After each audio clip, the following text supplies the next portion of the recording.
We're really lucky that now we're going to talk about innovation with the Munk Chair of Innovation Studies, Dan Breznitz.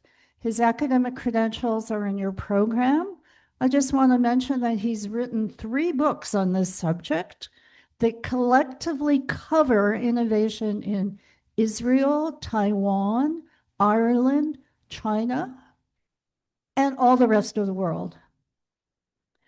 The first book won the prize for the best book of 2008 in science and technology. The most recent book won the 2022 prize for the best book on public policy. And he brings to this talk not only his expertise, his scholarship, but also his experience as an advisor to the federal government. So he also has a perspective on the challenges of trying to sway public policy.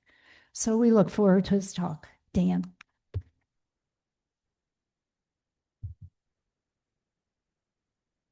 Thank you so much. And I want to thank Dimitri as well, because he did the work for me and explained how innovation in public policy is actually as important as innovation in anything else.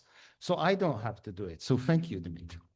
I also want to show, in case any one of you talk with Jenny Stein, that I own a jacket. I will try. I have a tendency to walk. Okay. No, it's okay. Okay, let's start. I think we're already late, so I'll try to be as fast as possible and stay in place at the same time. We'll see what will happen. What I want to remind all of us is, first of all, that innovation, as Dimitri has told us, is the only way in which we can increase welfare. It's economic growth, it's prosperity, but it's also the fact that we live longer, we're healthier. I don't know what you think about the spy machines you have in your packets, but we have them because of innovation. We could do Zoom, not because of innovation, all the rest.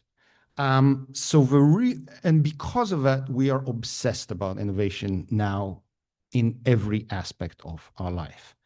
When we talk about economic growth and prosperity, we need, therefore, to remind ourselves what innovation is and why should we care about that. And innovation, unlike what you're led to believe, is not the act of coming up with a new idea. Okay, that action, that activity is invention.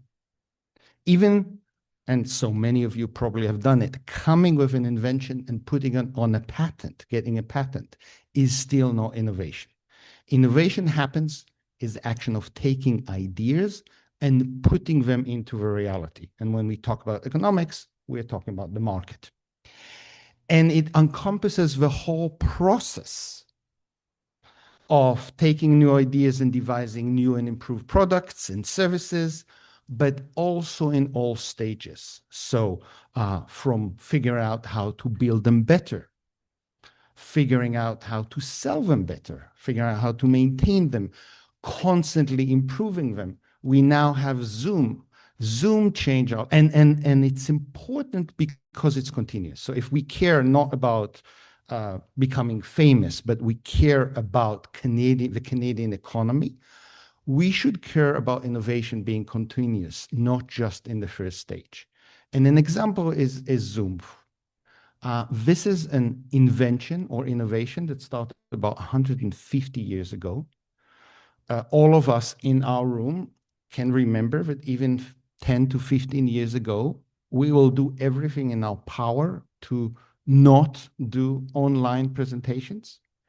And yet, when COVID happened, we all opened our Zooms or Teams. It worked. And at least, and importantly, I worked with Cisco in China. A room for high quality video conferencing cost 1.5 million on each end. I'm not even talking about the cost of data. When we open Zoom, it's basically like electricity. it doesn't cost us. And that's the time when innovation really impact everyone in society. Not a new toy to be sold only to the rich. It's also then critical to understand who does that innovation in the marketplace. And there's basically only two actors, companies and individuals, which we like to call them entrepreneurs. And even if we think about policy intervention, and Dimitri talked about a few of them, I have been part of a few of them. The policy intervention that Dimitri talked about changed reality not because the government did something, because what the government did changed the behavior of entrepreneurs and firms, which is important to remember when we talk about innovation policy, especially in a university. Doing more research is great. Accelerators are wonderful. VCs might be good, might be bad. We'll talk about it. But they are not innovators. And if we don't do a policy that in the end change the behavior of firms and individuals, we can call in the market, we can call that whatever we want, but it's not innovation policy. Now, because innovation is the only way to achieve long-term sustained well-being and productivity, and therefore prosperity, worldwide trillions of dollars have been wasted every year, mostly until recently, on blindly copying Silicon Valley models. I don't know how many of you have heard again and again about venture capital, university parks, all the rest. They don't work. We can count on less than the fingers of one hand the times they work outside the US, and maybe twice in the US outside Silicon Valley. Furthermore, if you read the news for the last 10 or 15 years, it's not such fun being Silicon Valley unless you're at the top. It leads to massive, rapidly and growing inequality. So a question is, for Canadian, and I think for anyone else, are there any other models? Can innovation-based growth actually create local prosperity, not just wealth? And my argument that the answer is yes. But in order to understand the answer, we also have to understand the evolving economic globalization, which again is evolving upon us. Again, Dimitri did a wonderful job explaining how we became North America. One of the things, and maybe one of the only really new thing of the globalization era, which is now dying upon us, is what changed is that the production of goods and services is now globally fragmented. So if you look at the car industry, or even more on an industry which I did a lot of research on, semiconductors, what you see is that you don't have, like in the good old days, Japanese car industry, German car industry, American car industry, which produced in Germany, Japan, the US, cars from ore all the way to the end of a car. What you see is industries that operate globally, but in each place they do something else until they create their own product. So for example, in semiconductors, you will go to Silicon Valley, you go to Hsinchu in Taiwan, you go to Korea, you go to China, you go to Tel Aviv, you will find extremely successful semiconductors industries. Moreover, you would look at the name of those companies, and many of them, especially the big ones, will be the same. So you might think it's the same industry. But then if we look today at what they do in each place, they do very, very different things. So for example, if you take your Apple machine from your package, the second highest profit margins goes to a Korean or two Korean companies because they control memory and the screens which we love to touch so much. The idea of how to produce that comes from Silicon Valley. We already know, thanks to COVID, that the only place that know how to take ideas and actually put them on silicon is actually no longer Silicon Valley. It's in Taiwan, basically by one company. You look at China, and without China, none of us will be able to afford the apples we are addicted to, or the Androids. Each one of them is highly innovative. And what is at least as important to figure out as a public policymaker is that each one of them have very different distributional impacts, both on the numbers of people you employ, how we're giving back for the skills at work, and what kind of skills you actually offer or can offer a job to. And interestingly, if you look at all those stages that are actually not the novel stage innovation, you'll find out that the places that know how to innovate on those other stages create greater prosperity for more people with diverse skill sets. I know this is sound very, very abstract, so I'm going to give you snippets of 4 different cases, each one in a different stage. So first, let's talk about stage 1. That's where you bring new ideas to the market. Instead of talking about Silicon Valley all the time, let's talk about Tel Aviv as the case of the good, the bad, and the plainly sad. And I'm not talking about the last 3 years. First, the miracle. In 68, that is indeed the number of R&D workers with any kind of academic education in the Israeli industry. When I teach intro in this university, I have rooms with more students than this number, just to put it in perspectives. 78 to 86, raging inflation. This is not a spelling mistake. It's over 100,000%. You could see it in the name of a currency. It used to be the Israeli pound, lira. Israel was a British mandate. It then changed to shekels because that's what you had in the First Testament. Inflation continued. The innovative Israelis ran out of innovative ideas, and the currency is now called the new Israeli shekel, all in less than 10 years. And yet, at exactly that time, by 2000, and the reason I say 2000 is just like the Japanese miracle, the Israeli miracle was discovered by The Economist, and that's when it was discovered, supposedly.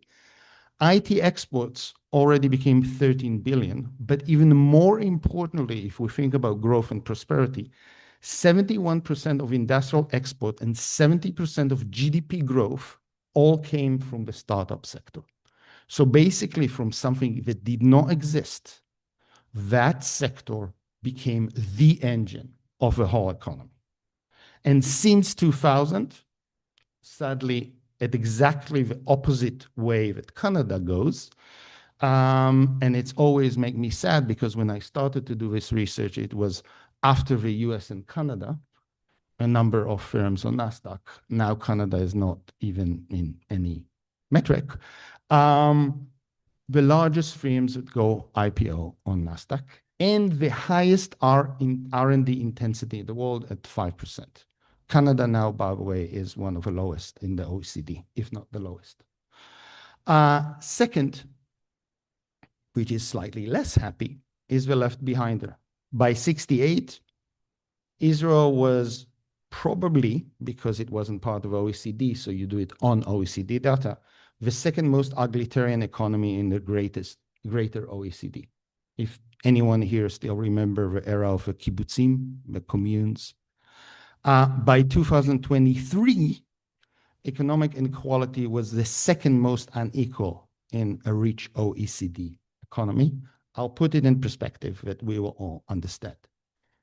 By the early 2000s, 1 of every 5 Israeli families, what we call household technically, did not have enough money to buy food at the end of the month. At the same time that Israel had the most billionaires per capita. So for most of the Israeli society, this amazing innovation-based economic miracle meant that their life became much more difficult. Put that in perspective. And part of the reason is that Israel is Silicon Valley on steroids. because even most of the finance is not Israeli. It comes from outside. When you have a financial exit, it goes outside. And what is left in the economy is not the full share by any means. It also is the case that if the only thing you have are startups, what we do is we take the people who are born right, so basically the best graduate of the best universities, like my students and your students, they get a lottery ticket, meaning they can work in a startup, getting American level salaries compared to the rest of the economy. And if we're lucky through stock exchange or just stocks, instead of millionaires, they will become billionaires. They, the lawyers, the financier, a few celebrity chefs, have the best lives on the planet. The rest of the people living next to them are stuck in wages and productivity levels of the 70s. Now, to move to a slightly happier story, and also to remind ourselves that innovation is not just high tech. Let me move you to Italy and to one of the oldest industries in the world, which is shoe manufacturing. And the reason I'm talking about it is because in the Riviera del Brenta, which is a little set of valleys just above Venice, every piece, every shoe, and when I'm talking about shoes here is high-end luxury shoes. So I know all of you own shoes that cost 2,000 to 3,000 euros, just, the cheap ones. Each one of those shoes, at some point, no matter who supposedly created it, visited the Riviera del Brenta, because the Riviera del Brenta basically turned itself to what Taiwan turned itself in the semiconductor industry. They know how to take ideas, unlike what you see in reality TV when you design a new luxury shoe that costs 5,000 euros, you cannot produce it in a day. You actually have to figure out how to make it into a shoe in that price range. Usually when people buy shoes for 5,000 euros, they also want them to work. Shoes are those things in which humans stuck feet and then walk about and sweat and all the rest. There's some issues in making shoes. And what the Riviera del Brenta fix for the global industry is you give us a design, we give you a shoe. And that works from the 3D additive manufacturing to building those wooden things that look like a shoe that everybody knows about.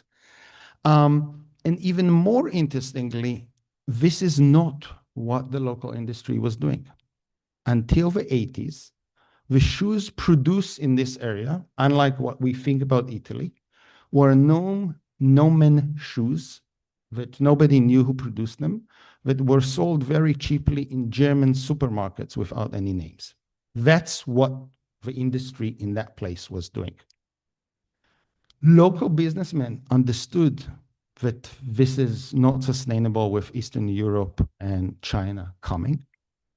They started going, instead of Detroit, they started going to Paris and Milano, figure out what the high fashion houses needs, and went back to Brenta and created a system that supplies that.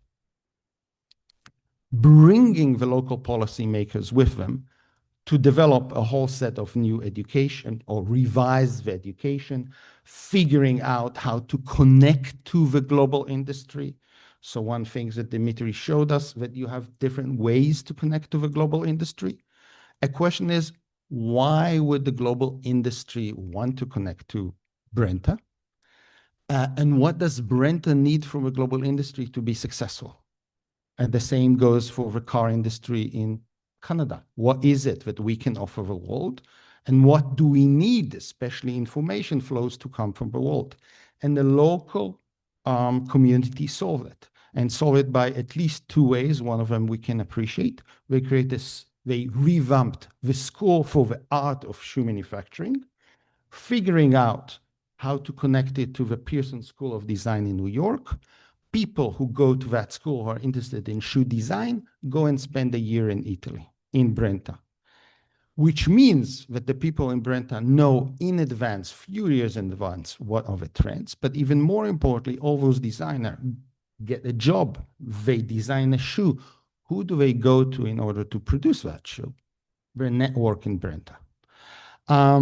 You were talking about different innovational capacity, as I talked about, different roles for policymakers, very different education system, very different financial system. There is no VCs here. There are banks who actually can figure out the margins for new producer of just those free shoes for that brand name. Different local global flows of information and goods, and very widespread prosperity, good jobs for a wide array of skills, not just for the graduates, STEM graduates from the best universities. Stage 3, and here I will go to Taiwan, second generation product and component innovation. I mentioned the pure play foundries. For those of you who do not know, the semiconductor industry now is really divided into stages of production. And there's basically 1.5 companies in the whole world that can take the latest ideas of silicon chips and make them into real silicon. Both of them are Taiwanese. Both of them are creation of public policy, direct spin-off from a public research institution, the same one. And they change the whole global industry because suddenly Dimitri and I, with no money, if we can just come up with a design of a chip, we can start producing the chip. If before, just to play in the industry, like the car industry, I needed $3 billion of investment in capital goods, now the only thing I need is a few $1 million to finish the design. I send it to Taiwan, the chips come back. And that changed what happens in the US, what happens in Israel, what happened in Korea, what happened elsewhere. And it also explained why we in the US now are running after the Taiwanese to retrain us to how to produce the technology invented in North America. But what Taiwan also did that, a very similar model, figure out new technologies, then bringing it into Taiwan, figuring out how to work it in a different industry and then change the whole industry through the same public research institution is what happened with bicycles.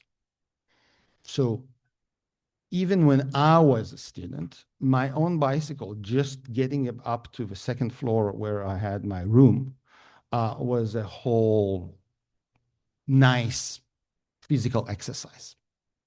Now my bikes are much better, stronger, more reliable, and weigh less than my backpack if I put my laptop there.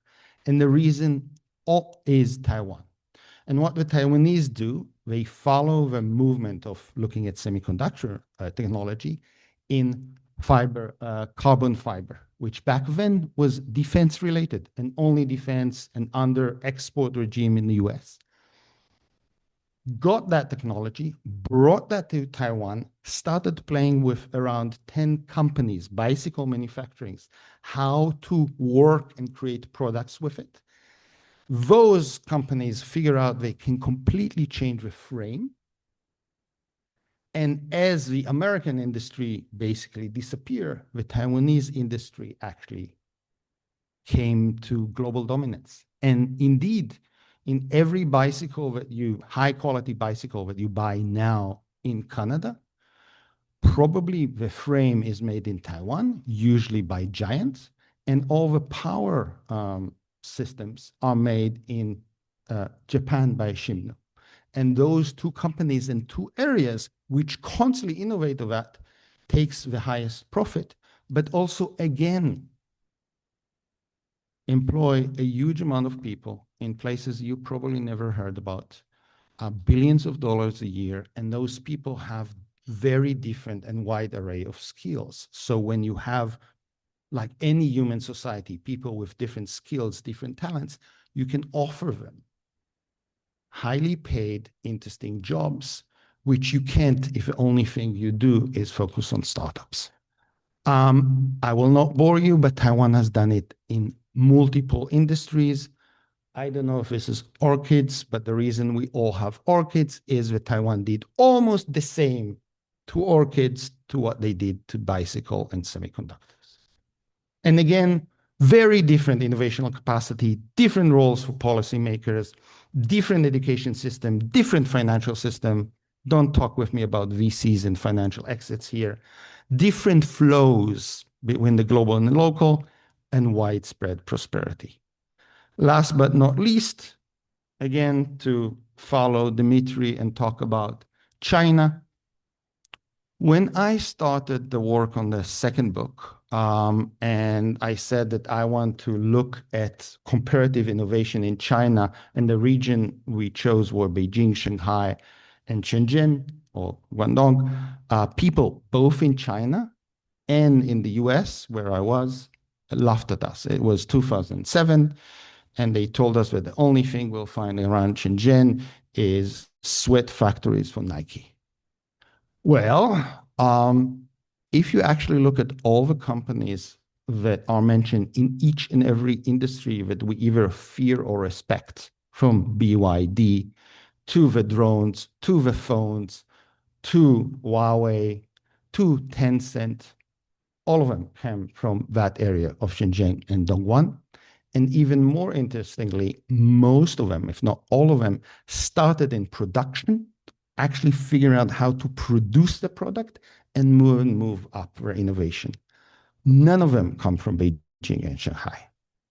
I know I'm boring you by now by repeating myself, but again, when you think of that industry, it is very different innovational capacity.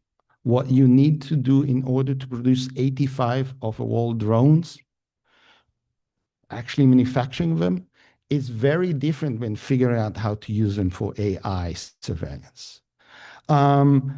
Very different role for policymakers, very different educational system. Shenzhen did not have any universities, period. When I started the research in 2007, we tried to create branch plant of Beijing and Shanghai universities in Shenzhen. Very different financial system, very different local global flows. And yet, you look at Shenzhen in 84, it was a village with no roads and two people who claimed that they're engineers. It is now one of the biggest cities in China and by far the cities with the highest GDP per capita, which tells you that within the Chinese miracle, this is a significant miracle of widespread prosperity across which influence people across all of China. So after all those wonderful stories, let's do a reality check. And now I'm going back to depressing you like Dimitri. Canada is actually a mysterious innovation failure. And the reason it's mysterious, it's about the good. So first, the good. Because we made a collective decision about education, Canada has become the most post-K-12 educated country in the world. If I had one of my colleagues here, they will claim that maybe the Netherlands or Finland are slightly above us. We really don't know how to count who is number one and who is number three, so let's just call ourselves number one. Our universities, and here we should be proud, and you especially should be proud, and public research institution, the output is superior bar none if you look at the resource that the sector has been given. Okay, amazing. We can go sector by sector, new technologies by new technologies, and we will find that many of them were started here. Actually, many of them were started really here in the University of Toronto. Then, however, we go to a slightly less happy. GDP per capita growth is sort of keeping up with a G7, but not really. The US and the leaders are actually growing the gap. Overall productivity is just below the middle of a pack, but again, the gap with the leaders keep on growing.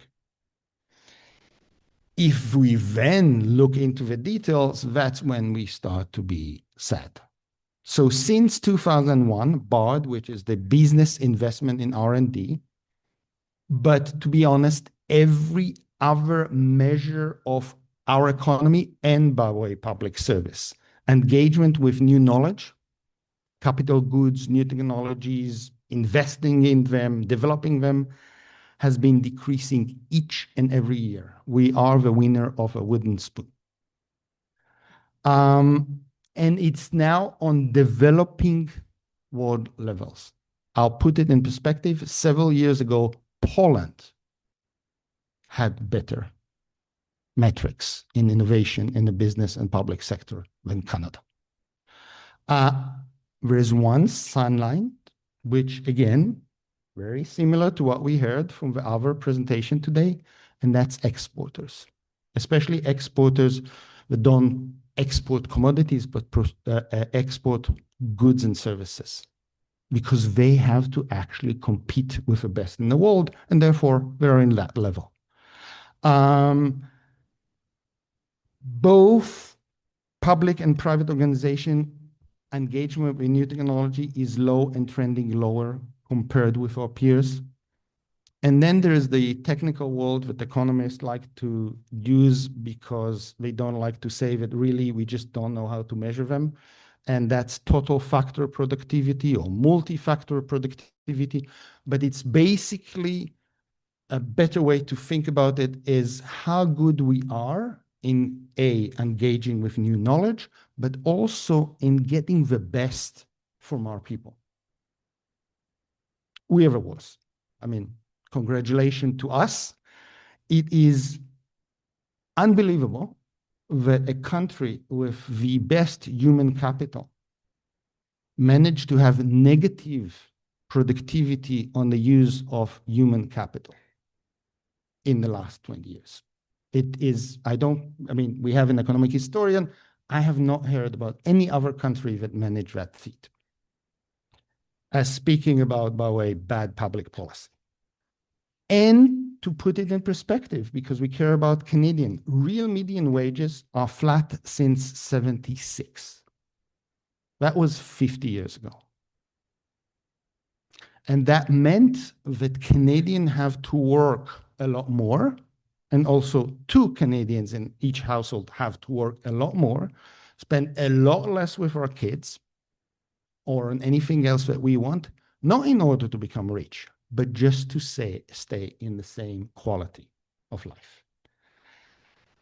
And that leads me, and I'll soon finish up, with open questions for basically the seekers of growth and prosperity in this country. First, my answer is yes, but it is an open question. Should we rethink what is innovation when we talk about innovation policy? Is it not time that instead of constantly looking south to the US, we look to the left, to the right, to the top, but basically east and west, and say we have a lot to learn from Taiwan, we have a lot to learn from Finland, speaking about a cold, big country with very little people, than we have from the United States about how a middle power, which we now admit we are, can have long-term prosperity. And if the aim is to improve outcome to all Canadians, and we are a very big country with not a lot of people, but if you look at our communities, they are significantly different. Both of what they have in terms of natural resources, the conditions, the skills, how they connect. What works in downtown Toronto, Vancouver, and Montreal doesn't make that much sense up in the north. The question is, if this is what we are, and we are need to rethink our innovation economic growth policies, maybe it's time we actually use that diversity for our advantage, which is, by the way, what China did, unlike what people claim, and figure out different sets of innovation policies across Canada. And should we think about choice? We basically have been following the latest trend, which again and again was decided by someone else.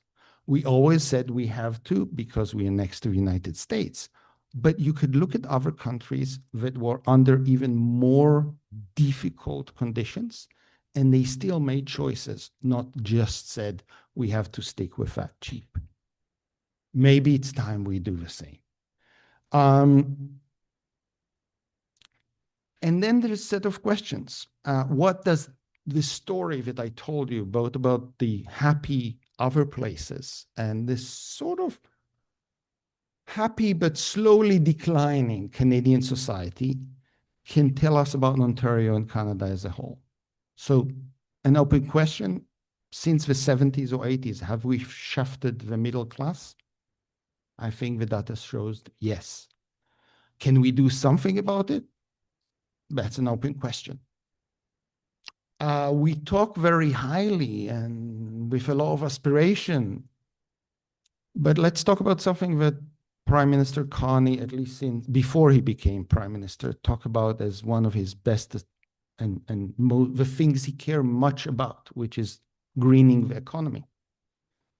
Can a country that have a business sector which is always the last in the G7 in even buying new technology and equipment, can seriously think about becoming a leader in a new technology? If you're always the last to the game, how are you going to lead? If you always wait for somebody else to prove that this is profitable before you do it, how are you going to lead the world? And that's not even talking about whether we are ambitious enough. If somebody, in many of you, I'm sure, do hear about the bioeconomy and that concept, we are not even in the game.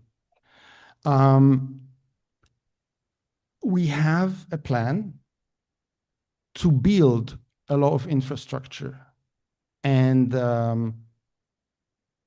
get more regulations or less regulations so we can dig more holes in the ground and get those critical minerals. Any one of you who look at the need for those critical minerals and the technology that we have at the time will quickly realize that that's not enough.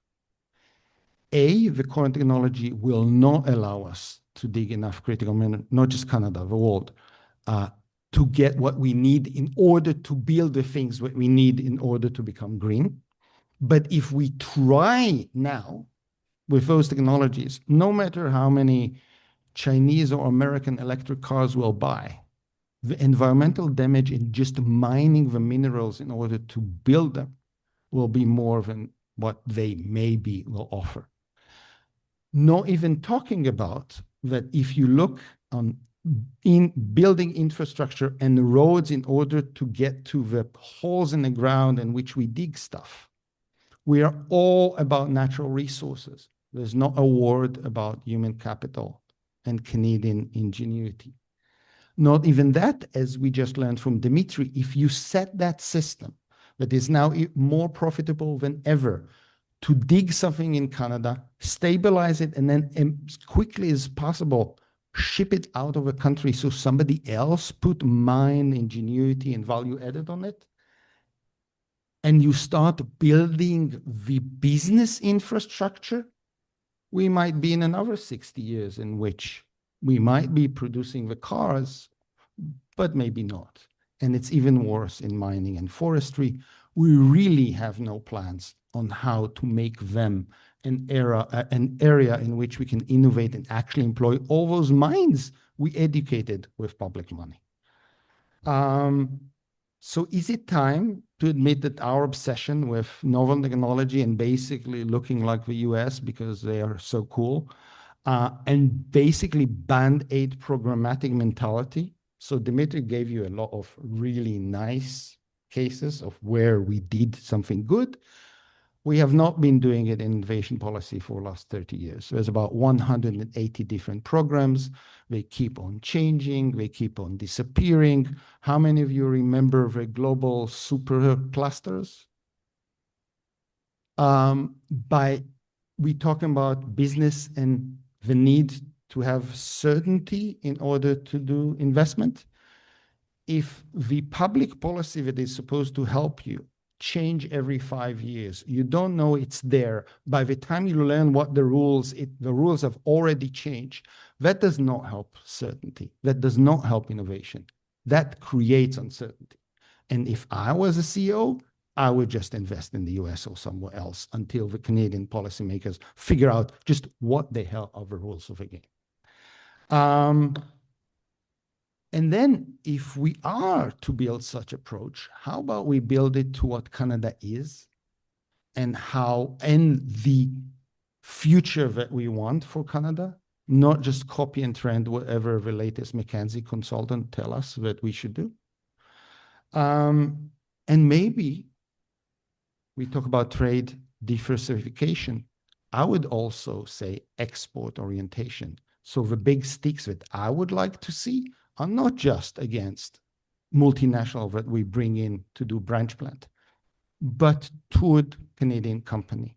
You want shred, you want other tax incentives, fine. You'll be measured by whether you're growing your exports. You don't grow your exports, you don't get the same tax regime.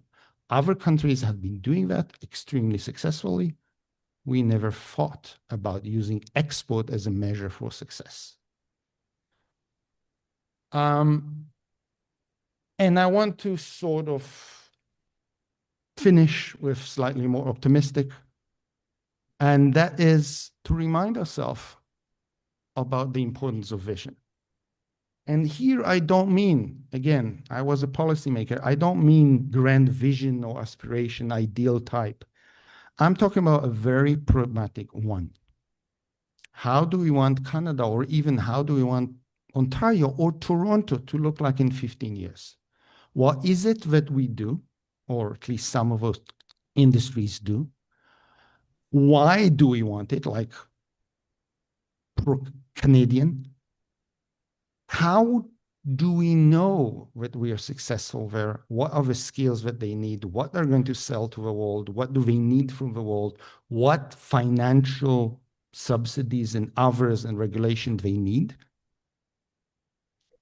And then when we know where we want to go, unlike what we do now, which is then we are really surprised that we went without a GPS and compass into a very rough seas and we got lost because we don't even know where we want to get.